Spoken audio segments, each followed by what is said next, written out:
ఇక్కడేం చేస్తున్నావు? కనిపిస్తుందిగా, సిగరెట్ తాగుతున్నా. ఎవరైనా చూస్తారన్న భయం కూడా లేకుండా ఏంటిది? సిగరెట్ తాగటం చట్టరీత్యా నేరం కాదు కదా.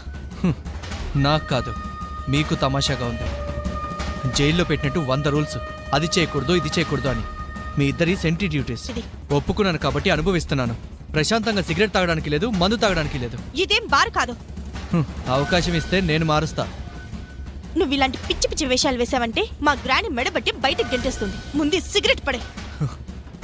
నోట్లో తిండి లాగేయటానికి, నోటి దగ్గర సిగరెట్ లాగేయటానికి పెద్ద తేడా లేదు తెలుసా. రెండూ పాపమే.